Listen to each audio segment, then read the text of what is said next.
تمام تعریفیں اللہ تبارک و تعالیٰ کے لیے، جو خالق کائنات بھی ہے، مالک شش جہات بھی، جو احد بھی ہے، صمد بھی ہے، جس کی شان لم یلد بھی ہے ولم یولد بھی۔ لا تعداد دیا درود و سلام بارگاہ سید الانام، شفیع رحمت، والی امت، شاہ خوباں، جان جانا، شہنشاہ حسینہ، سید سروراں، سیاہ لامکاں، تتمہ دوراں، سرخیل زہرہ جمالا، رازدان ماوہا، شاہد ماتغا، صاحب علم نشرہ، معصوم آمنہ، احمد مجتبیٰ، حضرت محمد مصطفیٰ صلی اللہ علیہ وآلہ وصحبہ وبارک وسلم کی دربار ناز میں اپنی عقیدتوں، ارادتوں، محبتوں کا خراج پیش کرنے کے بعد آج کا جو ہمارا عنوان ہے وہ ایک روحانی بیماری پر گفتگو کرنا ہے، جس کو بدگمانی کہتے ہیں۔ عزیزان محترم، جب اللہ تبارک و تعالیٰ نے ارشاد فرما دیا کہ تمہارا رب خوب جانتا ہے جو کچھ تمہارے دلوں میں ہے، یہاں پر ایک قابل توجہ بات اور قابل غور بات یہ ہے کہ اگر کوئی بندہ تمہارے بارے میں غلط بات کرے اور وہ بات تمہارے اندر نہ ہو، تمہارا تمسخر اڑایا جائے، مذاق بنایا جائے اور تمہارے خلاف زبان درازی کی جائے، چونکہ اللہ تبارک و تعالی ظاہری اعمال کو بھی دیکھتا ہے اور دلوں کی کیفیات کو بھی دیکھتا ہے۔ یہ ذرا بات قابل توجہ ہے کہ لوگ تمہارے خلاف بدگمانی کریں، تمہارے خلاف وساوس پھیلائیں، تمہارے خلاف زبان درازی کریں، تمہارے خلاف جو کر سکتے ہیں کریں، مگر آپ کا رب آپ کی ظاہری صورت کے ساتھ آپ کے دلوں کو بھی دیکھتا ہے، تو جب رب دیکھتا ہے کوئی کچھ نہیں بگاڑ سکتا۔ اور اس کے مقابلے میں اگر آپ کو کوئی وقت کا ولی کہہ دے، غوث کہہ دے، قطب کہہ دے، ابدال کہہ دے، اتاد کہہ دے، اور نہ جانے تمہیں صالحین کاملین میں سے شمار کر دے، اور آپ کے دل کے اندر صفائی نہیں ہے، تو پھر آپ کبھی عزتوں کو نہیں پا سکتے، کیونکہ اللہ تبارک و تعالی ظاہری اعمال کے ساتھ دل کی کیفیات کو بھی جانتا ہے، دل کی کیفیات کو جانتا ہے۔ تو لہٰذا جب اللہ دل کی کیفیات کو جانتا ہے تو پھر آپ کو کوئی ولی کہے فرق نہیں پڑنا چاہیے، آپ کو کوئی زندیق کہے فرق نہیں پڑنا چاہیے، آپ کو کوئی صدیق کہے فرق نہیں پڑنا چاہیے۔ آپ اپنے دل کے اس کوٹھے کو صاف کر کے رکھیں، کیونکہ اللہ دلوں کی کیفیات کو بھی جانتا ہے۔ عزیزان محترم، اللہ جل مجد الکریم کے بارے میں جان کائنات، جان عالم صلی اللہ علیہ وسلم نے خود ارشاد فرمایا، یہ حدیث قدسی ہے، اللہ نے فرمایا انا عند ظن عبدی بی، جیسے کوئی مجھ پر گمان کرتا ہے میں اس کو ویسے ملتا ہوں۔ اب تصوف کی دنیا کے لوگوں کو آپ پڑھیں تو صوفیاء کہتے ہیں اللہ تبارک و تعالیٰ کی شان کریمی یہ ہے کہ اللہ نے اپنی رحمت کو بندے کے ہاتھ میں دے دیا ہے، اب جو جیسی کیفیت اپنے رب کے بارے میں رکھے گا اللہ اس کو ویسے ہی ملے گا۔ جیسا کہ حدیث پاک ہے کہ ایک شخص دنیا سے جانے لگا، اس نے اپنی اولاد کو وصیت کی کہ جب میں دنیا سے چلا جاؤں تو مجھے جلا کے راکھ کر دینا اور میری راکھ کو اڑا دینا۔ جب وہ دنیا سے چلا گیا تو اس کو جلایا گیا، اس کی اولاد نے جلا کے راکھ کر دیا۔ اللہ تبارک و تعالیٰ نے فرشتوں سے فرمایا میری قدرت سے اس کو زندہ کیا جائے۔ جب اس کو زندہ کیا گیا تو اللہ جل مجد الکریم نے اس سے پوچھا تو نے یہ سب کس لیے کیا ہے؟ تو اس نے جواب دیا میرے مالک تیری رحمت کے لیے کیا ہے، اور تیری رحمت کو پانے کے لیے یہ سب کچھ کیا ہے۔ اگرچہ یہ عمل ٹھیک نہیں تھا، مگر اللہ تبارک و تعالیٰ کے خوف کی وجہ سے، کام علمی کی وجہ سے اسے یہ فعل سرزد ہوا ہے، تو اللہ نے بغیر حساب کتاب کے اس کو جنتی کر دیا ہے۔ عزیزان محترم، ایک اللہ والے سے کسی بندے نے کہا کہ جناب فلاں جو شخص ہے نا، اس نے مجھے بتایا آپ میرے بارے میں اچھی رائے نہیں رکھتے۔ اس بات کو سنیے گا اور دل کی تختی پہ اس کو لکھیے گا۔ ایک اللہ والے سے کہا فلاں جو شخص ہے، معتبر شخص، اس نے مجھے بتایا ہے کہ آپ میرے بارے میں کوئی اچھی رائے نہیں رکھتے۔ تو جب اللہ والے نے یہ بات سنی تو اس نے بڑا خوبصورت جواب دیا، فرمانے لگے جو غیبت کرتا ہے وہ معتبر کیسے ہو سکتا ہے؟ توجہ ہے کہ نہیں؟ جو کسی کی غیبت کرتا ہے وہ معتبر کیسے ہو سکتا ہے؟ بھئی غیبت کیا ہوتی ہے؟ اگر آپ کے اندر کوئی برائی ہے، کوئی دیکھ کے لوگوں کے اندر بیان کرتا رہے تو یہ غیبت ہے۔ جو بندہ برائی کرتا رہے اور لوگوں کو علم ہو اور وہ اس کو بیان کر دے، اس کو غیبت کہتے ہیں۔ اور کسی کے اندر یہ برائی موجود نہ ہو پھر بیان کرے، یہ تو بہتان ہے۔ اور خصوصاً جب کسی پاک باز عورت پر کوئی بہتان لگاتا ہے اس وقت تک اس کی توبہ ہی قبول نہیں ہوتی جب اس کو 80 کوڑے نہ مارے جائیں۔ یعنی آپ نے کبھی یہ دیکھا ہے کہ بہتان کے اندر اور غیبت کے اندر یہ فرق ہے؟ غیبت کی تعریف یہ ہے، غیبت کی ڈیفینیشن یہ ہے کہ کسی کے اندر کوئی عیب ہو۔ مثلاً ایک بندہ شراب پیتا ہے، آپ جہاں بھی بیٹھتے ہیں اس کا ذکر کرتے ہیں، جی فلاں شرابی ہے، فلاں ایسا ہے، فلاں ایسا ہے، یہ غیبت ہے۔ اور اگر وہ کچھ نہیں کرتا اور آپ کہتے ہیں جی فلاں ایسا ہے، یہ بہتان ہے۔ بہتان کی تو سزا یہی ہے کہ جب تک کوڑے نہ مارے جائیں توبہ ہی قبول نہیں ہوتی۔ اب کوڑے نہیں لگیں گے تو توبہ نہیں ہوگی، اور توبہ نہیں ہوگی تو مرتے وقت زبان پر کلمہ کیسے جاری ہوگا؟ تو یہ زبان کی حفاظت بھی اس لیے ضروری ہے کہ آپ اپنی زبان کا چسکا پورا کر دیں، لوگوں کے بارے میں مختلف وساوس پھیلائیں، لوگوں کو دور کریں، اور پھر کہیں میری زبان پہ کلمہ جاری ہو جائے۔ اب آپ نے غیبت کی، قرآن کہتا ہے لا یغتب، غیبت نہ کرو۔ آپ لوگوں کی ٹو میں رہے، قرآن کہتا ہے لا تجسسوا۔ اب آپ نے تو قرآن کا انکار کیا، انکار قرآن کر کے کوئی ایمان کا دعوے دار کیسے ہو سکتا ہے؟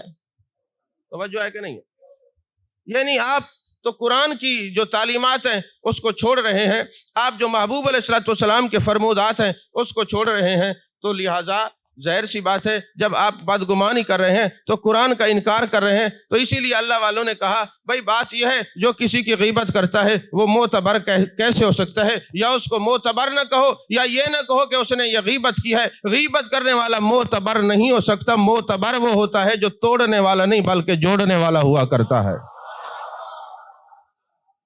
کیونکہ جو سلو ہے نا وہ خیر کا پہلو ہے نا، تو جو سلو کرنے والا ہوگا وہ خیر والا ہوگا، اور خیر والے جوڑنے والے ہوتے ہیں، توڑنے والے نہیں ہوتے۔ اور صوفیاء کا یہ طریقہ رہا ہے کہ وہ ہمیشہ مخلص بھی رہتے ہیں اور مثبت بھی رہتے ہیں۔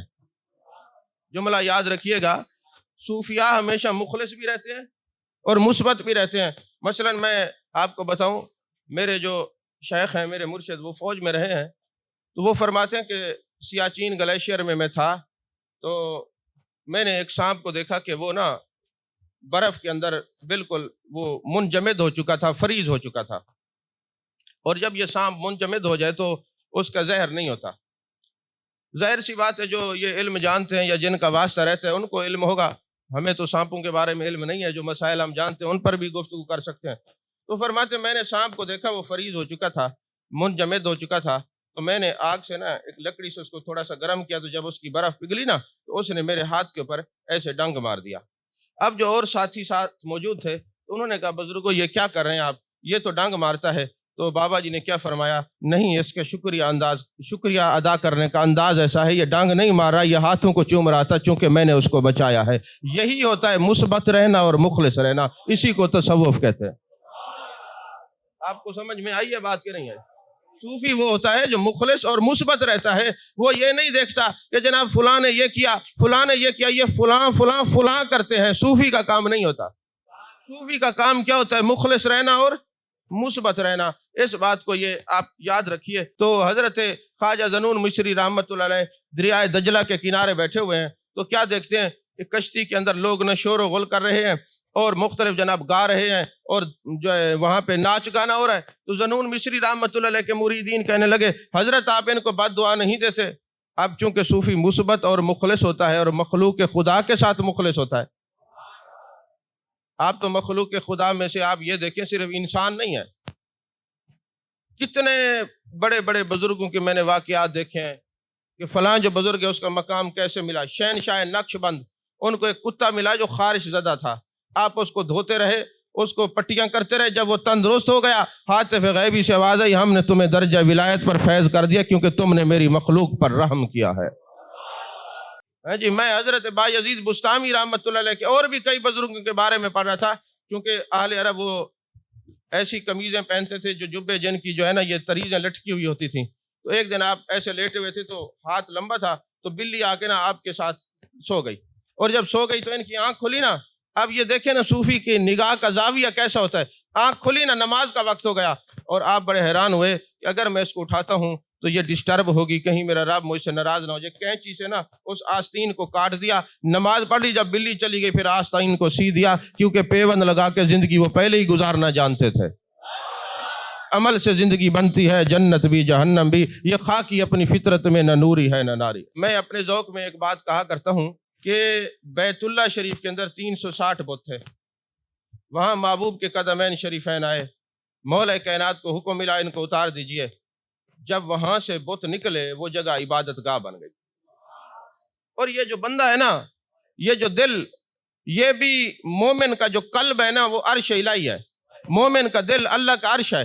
یہاں اس دل کے اندر بھی 360 بت ہیں، غیبت کے، چغلی کے، حسد کے، بد عقیدگی کے، بدتمیزی کے، بے شرمی کے، بے حیائی کے، یہ 360 بت ہیں۔ جب یہ بت دل سے نکلتے ہیں اور اس دل میں جان عالم صلی اللہ علیہ وسلم کا ڈیرا ہو جاتا ہے، وہاں سے بت نکلے وہ عبادت گاہ بن گیا۔ اس بندے سے بت نکلتے ہیں یہ زیارت گاہ بن جاتا ہے، جب تک جیتا ہے لوگ زیارت کرتے ہیں، جب دنیا سے چلا جاتا ہے قیامت تک قبر کی بھی زیارت ہوتی رہتی ہے۔ بڑے بڑے لوگوں کو آپ نے دیکھا کہ وہ 50 100 سال تک تعلیمات دیتے رہے، مرنے کے بعد ان کا نام نہیں، کیونکہ وہ پڑھاتے بھی ہیں، حسد بھی کرتے ہیں، پڑھاتے بھی ہیں، غیبت بھی کرتے ہیں، پڑھاتے بھی ہیں، چغلیاں بھی کرتے ہیں، پڑھاتے بھی ہیں، لوگوں کے اندر یہ منیات کا زہر بھی پھیلاتے ہیں۔ ارے ان بتوں کو نکال دو، پھر اللہ کی عبادت کرو، پھر دیکھو یہ کیسی زیارت گاہ یہ چہرے بنتے ہیں کہ جیتے ہوئے بھی زیارت ہوتی ہے، مرنے کے بعد قبر کی بھی زیارت ہوتی رہتی ہے۔ تو عزیزان محترم، حضرت خواجہ ذنون مصری بیٹھے ہیں تو لوگ کشتی میں گاتے ہوئے آ رہے ہیں، دریائے دجلہ ہے، اور مریدین نے کہا حضرت ان کے لیے بد دعا نہیں دیتے؟ آپ نے فرمایا ہاں کیوں نہیں، ہاتھ اٹھائے اور کیا دعا دی؟ فرمانے لگے میرے مالک جس طرح دنیا میں ان کو خوش و خرم رکھا ہے، جنت میں بھی اسی طرح ان کو خوشیاں عطا فرما۔ اب یہ جو مثبت اور مخلص پن ہوتا ہے نا، اس کے اثرات دیر پا ہوتے ہیں۔ آپ کا یہ دعا کرنا تھا تو کسی نے ان کو بتا دیا، تو وہ آ کے آپ کے قدموں میں گر گئے اور فرمانے لگے اتنا بڑا اللہ کا بندہ ہمارے لیے دعا کرتا ہے اور پھر ہم دنیا کے شور غل میں مصروف رہیں، یہ کیسے ہو سکتا ہے؟ آپ کے ہاتھ پر توبہ طیب کر لی، اور آپ نے پھر اپنے مریدین کو یہ نکتہ سمجھایا کہ فرمانے لگے یہ اللہ کی مخلوق ہے، نہ جانے ان میں کون اس کا کتنا پیارا ہوگا، میں ان کو ڈبونے کی کیوں دعا دوں؟ میں تو ان کو یہی کہوں گا یہ تیرتے رہیں، یہ خوش رہیں، یہ خوش ہوں گے، توبہ کریں گے، اور جب یہ توبہ کریں گے یہ جنت میں اسی طرح خوشیاں منائیں گے جس طرح دنیا میں منا رہے ہیں، جس طرح دنیا میں منا رہے ہیں۔ عزیزان محترم، تصوف کی کتابوں میں ایک بڑا خوبصورت نکتہ لکھا ہوا ہے، تو یہ بدگمانی آتی کیوں ہے؟ تصوف کی کتابوں میں لکھا یہ بدگمانی کیوں آتی ہے، ذرا توجہ سے سنیے گا۔ بدگمانی کس لیے آتی ہے؟ صوفیاء نے لکھا بدگمانیاں اس دل میں پیدا ہوتی ہیں جو اللہ کے ذکر سے غافل دل ہوتا ہے، جو اللہ سے غافل دل ہوتا ہے اس دل میں بدگمانی آتی ہے۔ انہوں نے مثال کیا دی؟ آپ نے کبھی چوہے دیکھے ہوں گے، سانپ دیکھے ہیں؟ کسی کمرے کے اندر چوہے ہوں، سانپ ہوں، اگر آپ لائٹ جلا دیں تو وہ وہیں پہ کھڑے رہتے ہیں یا بھاگ جاتے ہیں؟ بولیے تو صحیح، بھاگ جاتے ہیں نا۔ تو کہا علم نور ہے، ذکر بھی نور ہے، جس دل میں علم اور ذکر ہوگا اس دل میں کبھی بدگمانی نہیں ہوگی، کیونکہ بدگمانی جہالت ہے، بدگمانی اندھیرا ہے، اور اندھیرا تب جاتا ہے جب ذکر کا نور یہاں پہ روشن کیا جائے۔ جب دل نور علی نور ہوگا پھر بدگمانی نہیں ہوگی، دل میں اللہ اللہ کا ذکر ہوگا، زبان پر بھی ذکر قرآن ہوگا، تو بدگمانی کبھی قریب تک نہیں آئے گی۔ بدگمانی اس دل میں نہیں آئے گی جو اللہ کا ذکر کرنے والا ہوگا۔ جب آپ ذکر سے غافل ہوں گے، دنیا کا ذکر ہوگا، تو پھر بدگمانی ہوگی۔ اور یہ یاد رکھیں کہ جو اچھا گمان اور بدگمانی ہے نا، اس کے اثرات آپ کے دلوں میں خود بخود ایک جسم سے دوسرے جسم میں جو ہے وہ تبدیل ہوتے رہتے ہیں۔ اس کی ایک واضح مثال یہ ہے، آپ دیکھتے ہیں کوئی بندہ خوش ہو نا تو اس کے چہرے کی خوشی کے اثرات آپ کو نظر آتے ہیں نا۔ اچھا کوئی غصے میں بیٹھا ہو تب بھی آپ محسوس کر لیتے ہیں۔ اچھا بندہ ایک غصے میں ہو تو دوسرا دیکھ کے اس کو غصے میں نظر آتا ہے نا کہ یہ غصے میں بیٹھا ہے، اس کو بھی غصہ آ جاتا ہے۔ تو صوفیاء نے لکھا ہے کہ جب ایک دوسری کی باڈی کے جو ساؤنڈز ہوتے ہیں یا لائٹس ہوتی ہیں اس کے اثرات دوسری باڈی پر ضرور ہوتے ہیں۔ آپ جیسے بندے کے پاس بیٹھیں گے ویسے ہو جائیں گے، یہ اصول ہے۔ اس کی باڈی کے اثرات آپ کی باڈی میں ضرور جائیں گے۔ جیسا کہ انگریزیوں نے ایک تجزیہ لکھا کہ ہم ایک لیبارٹری میں جو ہے نا وہ اینٹی بایوٹکس بنا رہے تھے، تو ہم نے دیکھا ایک بندہ کچھ پڑھ رہا ہے، اس کے منہ کے اندر سے جو ریفلیکٹ تھے، جو چیزیں نکل رہی تھی یا ساؤنڈ تھا اس کا، اس سے نا سیت کے اثرات نمودار ہو رہے تھے لیبارٹری کے اندر. ہم نے اس سے پوچھا بھائی کیا کر رہے ہو؟ اس نے کہا میں قرآن پڑھ رہا ہوں. ہاں جی میں قرآن پڑھ رہا ہوں. تو یہ جو اچھا گمان ہے یہ لوگوں پر اثر کرتا ہے. اور حضرت مولانا روم رحمۃ اللہ علیہ فرماتے ہیں مخلص رہیے اور مثبت رہیے، اس کا اثر یہ ہوگا کہ تمہارے لیے لوگوں کے دلوں میں عزت اور وقار پیدا ہوگا. اور اچھے گمان پر انہوں نے پورا باب باندھا ہے اور ایک مثال دے کر بات کو سمجھایا ہے. ایک شخص تھا جو ہر ایک کو یہی کہتا تھا بدگمانی سے بچیے، اچھا گمان رکھیے. ایک دن ایسا ہوا کہ بادشاہ وقت نے کہا یار تو ہر ایک کو کہتا ہے بدگمانی سے بچیے، تو اس میں کیا ہوتا ہے؟ اس نے کہا بادشاہ سلامت، بات صرف اتنی ہے کہ جب بندہ کوئی بدگمان نہیں ہوتا، لوگوں کے بارے میں اچھا گمان رکھتا ہے نا، تو سامنے والا جہاں بھی بیٹھا ہو اس کے دل میں بھی اللہ اچھا گمان پیدا کر دیتا ہے. اس نے کہا جناب اس کے لیے کوئی مثال دینی چاہیے. اس نے کہا جناب چلتے ہیں. تو بادشاہ کو لے کے وہ وزیر جو عقل مند تھا، دانا تھا، عقل و خرد کا مالک تھا، وہ لے کے چلا گیا اور اس نے کہا جناب یہ ایک بڑھیا آ رہی ہے اور اس کے بارے میں آپ گمان کر لیں، اور ایک بڑھیا گھاس کاٹ رہی ہے، اس کے بارے میں بھی آپ گمان کر لیں. اب پھر جب آپ کے دل میں ان کے بارے میں جیسا گمان ہوگا پھر ہم اس سے پوچھیں گے، پتہ چل جائے گا کہ گمان کے دلوں پر کیا اثرات ہوتے ہیں، گمان اچھے گمان کے دلوں پر کیا اثرات ہوتے ہیں. اب بادشاہ وقت نے اس عورت کے بارے میں سوچا جو گھاس کاٹ رہی تھی. یہ وزیر اس کے قریب گیا اور کہنے لگا اماں تجھے پتہ ہے ہمارا بادشاہ فوت ہو گیا ہے. اس نے کہا جہنم میں جائے، ایسے کئی بادشاہ کئی گئے، ہم نے تو پھر ہی گھاس کاٹنی ہے، ہمیں کیا دیا ہے، غریب تو بہرحال غریب رہتا ہے. اس نے اچھا فلسفہ اور تقریر جھاڑ دی. اب دوسری ایک عورت آ رہی تھی، اس کے سر کے اوپر روٹیوں کا جناب ایک ٹوکرا تھا، اس نے وہ روٹیاں رکھی ہوئی تھیں اور اپنے بچوں کے لیے کھیتوں میں کھانا پہنچانے کے لیے جا رہی تھی. تو اس وزیر نے کہا اماں تجھے پتہ ہے بادشاہ وقت دنیا سے چلا گیا ہے. اس نے کہا اوہو بڑا افسوس ہوا ہے، بادشاہ تو ایک باپ کی مانند ہوتا ہے، تو ہمیں تو آج بالکل شوق منانا چاہیے، ہمیں کھانا نہیں کھانا چاہیے. وہ واپس چلی گئی. اب وزیر نے کہا بادشاہ سے آپ کو قسم ہے اللہ کی بتائیں آپ نے کیا گمان کیا ہے؟ کہنے لگے جو عورت گھاس کاٹ رہی تھی جس نے کہا بھاڑ میں جائے مر گیا ہے، میں نے اس کے بارے میں یہ بدگمانی کی ہے کہ قبر میں اس کی ٹانگیں ہیں، ابھی بھی لالچ کر کے گھاس کاٹ کے بیچ رہی ہے، اس کو تو مسلح پہ ہونا چاہیے تھا، اللہ اللہ کرنی چاہیے تھی. اور دوسری جو عورت تھی اس کے بارے میں نے سوچا دیکھو بڑھیا ہے، ماں کی مامتا ہوا کرتی ہے، آج بھی اس پیرانہ سالی میں اپنے بچوں کے لیے کھانا لے کے جا رہی ہے، میں تو ایسی عظیم ہوا کرتی ہیں. کہا بادشاہ پھر بتاؤ جس کے بارے میں تم نے بدگمانی کی اس نے تو ہار نہیں پہنائے، جن کے بارے میں اچھا گمان تھا اس کے منہ سے جملے بھی تیرے لیے اچھے نکلے ہیں، اس کے منہ میں جملے بھی تمہارے لیے اچھے نکلے ہیں.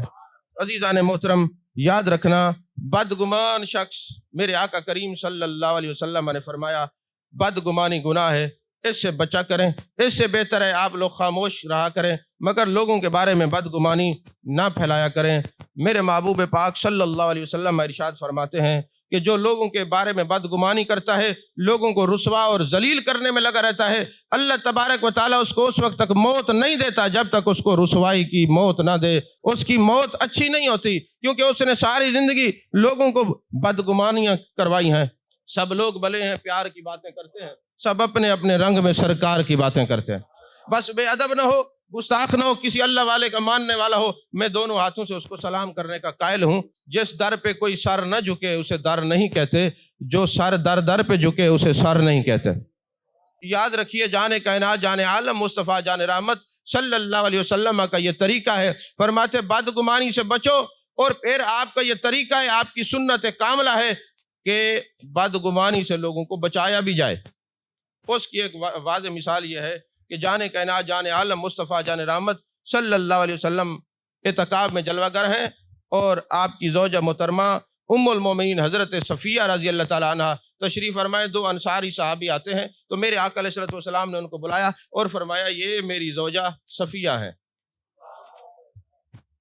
انہوں نے عرض کی حضور ہم نے تو کوئی ایسی بات نہیں کی. فرمایا یہ جو شیطان ہے انسان کی رگوں کے اندر دوڑتا ہے، کہیں تمہارے دل میں وسوسہ نہ ہو، تمہیں بدگمانی سے بچانے کے لیے بتا رہا ہوں، یہ میری زوجہ محترمہ ہے. اب میرے آقا کریم صلی اللہ علیہ وسلم نے علماء کو اور اس امت کو ایک تعلیم دی ہے. آپ کی زندگی ہمارے لیے کامل نمونہ ہے. لقد کان لکم فی رسول اللہ اسوۃ حسنہ. خصوصاً اہل علم کو، لوگوں کو چاہیے کہ بدگمانی سے بچائیں تاکہ کوئی ایسا کام نہ ہو کہ لوگ بدگمان ہو جائیں، کیونکہ بدگمانی گناہ ہے اور حسن ظن عبادت ہے. جو کسی کے بارے میں اچھا گمان کرتا ہے یہ عبادت ہے. عزیزان محترم، تصوف کی کتابوں کے اندر یہ بات لکھی ہوئی ہے کہ یہ جو شیخ ہوتا ہے نا، شیخ مرشد، یہ مثل آئینہ ہوتا ہے.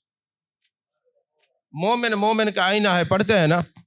تو حضرت حافظ جمال اللہ پاک رحمۃ اللہ کے میں ملفوظات پڑھ رہا تھا. ہم نے تو یہی پڑھا ہے کہ مومن کا آئینہ ہوتا ہے. ہم یہ سمجھتے تھے کہ یہ مومن دوسرے کا آئینہ ہے، پر حافظ جمال اللہ پاک نے وہ ایک اس کی جو تشریح تھی وہ تبدیل کر دی. انہوں نے کہا ایک یہ مومن ہے اور ایک وہ مومن ہے، یہ مومن اس کا آئینہ ہے. کوئی نہیں سمجھ آیا؟ یہ مومن اس کا آئینہ ہے، یہ مومن اس کا آئینہ ہے. تو پھر حضرت مرزا مظہر جان جانا رحمۃ اللہ نے ایک بحث کیا ہے، جو قاضی ثناء اللہ پانی پتی جو تفسیر مظہری کے مصنف ہیں ان کے مرشد ہیں. جب ادب والے تھے ان کا عالم یہ تھا، یہ قاضی ثناء اللہ پانی پتی رحمۃ اللہ علیہ کو ان کے مرشد نے اپنے سر کی ایک ٹوپی عطا کی. تو یہ کامل مرید تھے، عاشق تھے. انہوں نے اپنے شیخ کے سر کی وہ جو ٹوپی تھی، چونکہ اس کے اوپر تیل لگا ہوا تھا، انہوں نے کہا چلیں اس کو میں دھو لیتا ہوں. جب دھویا نا تو جو پانی تھا وہ میل والا، سر کے تیل والا، تو دل نے خیال کیا کہ اس کو نالی میں بہا دوں، پر عشق نے اجازت نہ دی. توجہ ہے کہ نہیں؟ پھر کہا میں اس کو دیوار پہ پھینک دوں، دل نے اجازت نہ دی. انسان کا دل سب سے بڑا مفتی ہوتا ہے. وہی پانی وہ پی گئے. قاضی ثناء اللہ فرماتے ہیں رحمت اللہ علیہ، جیسے ہی میں نے پانی پیا تو پھر ہر قرآن کا لفظ مجھ سے بولتا تھا، ثناء اللہ میرا یہ معنی ہے، میرا یہ مطلب ہے. کہتے وہ پینے کے بعد مجھے شرح صدر ہو گیا. اور پھر قاضی ثناء اللہ پانی پتی نے تفسیر مظہری لکھی، جو تصوف کی اعلیٰ تفسیر ہے. تصوف کی اعلیٰ تفسیر ہے. تو یہ مرزا مظہر جان جانا فرماتے ہیں کہ ہم نے اپنے نقش بندی سلسلے کے بزرگوں سے یہ سنا ہے، کتابوں میں یہ پڑھا ہے، یہ جو شیخ ہوتا ہے یہ آئینے کی مانند ہوتا ہے، شیشے کی مانند ہوتا ہے. آپ اپنے شیخ کے سامنے تھوڑی دیر بیٹھے نا، پھر آپ اپنے دل کے اندر دیکھیں آپ کے اندر اچھے گمان آ رہے ہیں یا بد گمانی آ رہی ہے. یہ میں ایک تصوف کا نقطہ بتا رہا ہوں. اچھا گمان آ رہا ہے یا بد گمانی؟ اگر بد گمانی آ رہی ہے تو توبہ کریں، کیونکہ شیخ مثل آئینہ ہے. کیونکہ جس کے دل میں اعتراضات پیدا ہوتے ہیں ابھی وہ بدگمانی کے اعلیٰ درجے پر ہے، اور جس کے اندر اچھا گمان ہوتا ہے وہ اس کا دل مزکہ مصفہ مجلہ ہو چکا ہے. تو مرزا مظہر جان جانا فرماتے ہیں مجھے اس وقت یہ بات سمجھ آئی جب ایک ہندو میرے سامنے بیٹھا، صاحب ایک کرامت تھا، استدراج کرتا تھا، تو جو کہتا ہو جاتا. تو میں نے اس ہندو سے پوچھا، میں نے کہا مجھے یہ بتا کہ تو جو کہتا ہے ہو جاتا ہے، اس کا سبب کیا ہے، اس کے پیچھے راز کیا ہے؟ تو وہ کہنے لگا جناب بات دراصل یہ ہے کہ میں اپنے نفس کے مخالف چلتا ہوں. یہ مجھ سے ٹھنڈا پانی مانگتا ہے، میں اس کو گرم پلاتا ہوں. یہ کہتا ہے سو جا، تو اسے میں ساری رات جگائے رکھتا ہوں. جو یہ کہتا ہے میں اس کے الٹ چلتا ہوں. تو حضرت مرزا مظہر جان جانا فرماتے ہیں پھر تو مسلمان ہو جا، کیونکہ تیرا نفس تو نہیں چاہتا تو مسلمان ہو جائے. کوئی سمجھ آئی ہے کہ نہیں؟ کیونکہ تیرے مخالف چلنے سے تیری زبان سے جو نکلتا ہے ہو جاتا ہے نا. نفس کی مخالفت سے تیرے معاملات آسان ہوتے ہیں. تو پھر میں تجھے دعوت دیتا ہوں تو مسلمان ہو جا. اس نے کہا مسلمان تو میں ہو جاؤں، لیکن ایک مسئلہ ہے، وہ یہ ہے کہ میں صاحب کشف بھی ہوں. میں دیکھ رہا ہوں اے مرزا مظہر جان جانا، آپ کے دل کے اوپر ایک سیاہ دھبا ہے. آپ فرماتے مجھے تو یہ بات سمجھ آ گئی کہ شیخ مثل آئینہ ہوتا ہے، دھبا اس کے دل میں ہے. میں نے بہت کچھ کہہ دیا، آپ کو سمجھ ہی نہیں آئی. دھبا تو اس کے دل میں ہے اور یہ مجھے کہہ رہا ہے کہ دھبا ہے. تو حضرت مرزا مظہر جانا نے کہا تو کلمہ پڑھ لے، تجھے یہ دھبا نظر نہیں آئے گا. اس نے جیسے ہی کلمہ پڑھا اس کو نور ہی نور نظر آیا. کہتے ہیں اے مرزا مظہر جانا رحمت اللہ علیہ، ہوا کیا ہے؟ کلمہ پڑھتے ہی میرا دل نور علی نور ہو گیا. فرمایا یہ دھبا میرے دل میں نہیں تھا، تیرے دل میں تھا. چونکہ شیخ مثل آئینہ ہوتا ہے، جب مرید شیخ کے سامنے بیٹھتا ہے سب کچھ اس کو نظر آتا ہے. اگر اس کو حقیقت نظر آئے تو اس کو سمجھ آنا چاہیے دل مزکہ مصفہ ہے. اگر بدگمانی آئے تو سمجھ آنا چاہیے اب یہ استغفار اور توبہ کی ضرورت ہے. فرماتے جیسے ہی تو نے کلمہ پڑھائے اب یہ کلمے کا بھی نور ہے اور مرشد کی عقیدت کا بھی نور ہے. اب تجھے دھبے نظر نہیں آ رہے بلکہ نور ہی نور نظر آ رہا ہے.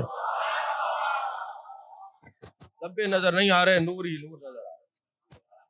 عزیزان محترم، حضرت فضیل بن عیاض رحمت اللہ علیہ فرماتے میں نے دریائے دجلہ کے کنارے ایک شخص کو دیکھا، اس نے ایک عورت کو نا اس کا سر اپنے گود میں رکھا ہوا ہے اور کچھ کھلا پلا رہا ہے. فرماتے میرے دل میں بدگمانی آئی. میں نے کہا یہ شاید کوئی عیاشی کے لیے آیا ہوا ہے.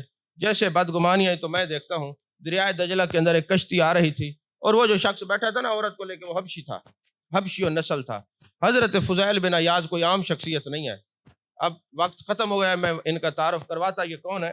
بہرحال اتنا بتاؤں، فضیل بن عیاض کہتے ہیں میں نے سوچا کہ یہ عام آدمی ہے اور اس کو شرم نہیں آتی، دریائے دجلہ کے کنارے بیٹھا ہے اور ایک غیر محرم عورت کو لے کے بیٹھا ہے اور اس کو کھلانے پلانے میں مصروف ہے۔ کہتے اتنے میں دریائے دجلہ کے اندر نا وہ جو کشتی تھی نا وہ ڈگمگانے لگی، اور جو کشتی کے اندر سوار تھے نا وہ 5 آدمی تھے، وہ ڈوب گئے۔ اتنے میں وہ حبشی اٹھا جو عورت کے ساتھ بیٹھا ہوا تھا، وہ جناب جاتا ہے ان میں سے 3 کو پکڑ کے لے آتا ہے، کنارے پہ پھینکتا ہے اور مجھے دیکھ کے کہتا ہے فضیل بدگمان ہونا آسان بات ہے، میں نے تیر کے 3 کو نکال دیا، ذرا 2 کو تو بھی نکالنا پتہ چلے۔ فضیل ذرا 2 کو تو بھی نکال۔ کہتے پھر اس نے غوطہ لگایا، 2 کو نکال کے سامنے رکھ دیا اور فرمایا فضیل اتنا بڑا اللہ کا ولی ہو کے بدگمانی کرتا ہے، تجھے نہیں پتا اللہ کے نبی نے منع کیا ہے، اللہ نے قرآن میں منع کیا ہے بدگمانی نہ کرو، تجھے پتا ہونا چاہیے ہم کون ہیں۔ یہ میری سگی ماں ہے، بیمار ہے، میں ماں کی خدمت کر رہا تھا، اس وقت ہم سفر حج پہ جا رہے ہیں، دونوں ماں بیٹا حج کرنے کے لیے جا رہے ہیں، تو ہم سے بدگمان ہوتا ہے۔ حضرت فضیل بن عیاض رحمۃ اللہ علیہ فرماتے ہیں زندگی میری گزر گئی ہے، سالہ سال بیت گئے ہیں، میں کسی کو دیکھتا ہی نہیں، کوئی کیسا بھی ہو میرے دل کے اندر منفی سوچ ہے نہیں، میں مثبت رہتا ہوں۔ ترمذی، مشکات اور کنز العمال کی حدیث پاک کہ جو شخص مسلمانوں کے عیبوں کو تلاش کرتا ہے اور پھر لوگوں پر ان عیبوں کو بیان کرتا ہے، اللہ اسے ذلت کی موت دیتا ہے، اس کو رسوا کر کے مارتا ہے۔ شیخ سعدی رحمۃ اللہ علیہ فرماتے ہیں میں ایک دن اپنے ابا جی کے ساتھ رات کو عبادت کر رہا تھا، باقی لوگ سو رہے تھے، تو میں نے کہا ابا جی دیکھیں ہم عبادت کر رہے ہیں، یہ سو رہے ہیں، تو میرے باپ نے مجھے ہلکا سا تھپڑ مارا اور فرمایا سعدی اس سے بہتر تھا تو بھی سو جاتا، لوگوں کے تو بدگمانیاں کر رہا ہے اور لوگوں کے بارے میں تو جناب عیب جوئی کر رہا ہے، لہٰذا تجھے بھی چاہیے سو جاتا، اس عبادت سے بہتر تھا تو سو جاتا، ان کا شکوہ نہ کرتا، تو اپنی عبادت کر، اپنے رب کو منا، تجھے کیا کسی سے کون کیا ہے۔ من ستر مسلمان سترہ اللہ یوم القیامہ، میرے آقا علیہ السلام نے فرمایا جو کسی مسلمان کی عیب پوشی کرتا ہے قیامت والے دن اللہ تبارک و تعالیٰ اس کے عیبوں پہ پردہ ڈالے گا۔ تو یہ یاد رکھنا، تم کسی کو ذلیل اور رسوا کر کے کبھی یہ سوچنا کہ ہم عزت کی موت جائیں گے، ایسا نہیں ہو سکتا۔ تم کسی کو ذلیل اور رسوا کر کے خدا کے پاس اس طرح عزت کا تاج نہیں پہن سکتے۔ عزت کا تاج انہی کو ملتا ہے جو مخلص رہتے ہیں اور مثبت رہتے ہیں۔ تو پوری گفتگو کا لب لباب یہ ہے کہ اپنے آپ کو مخلص رکھیے، مثبت رکھیے، بدگمانی سے بچیے۔ بدگمانی جہالت ہے، اندھیرا ہے، اور اچھا گمان نور ہے، اور نور جب دل میں آ جاتا ہے تو دل بھی نور و نلا نور ہو جاتا ہے۔ اللہ ہم سب کو توفیق عطا فرمائے، آمین۔ وآخر دعوانا الحمدللہ۔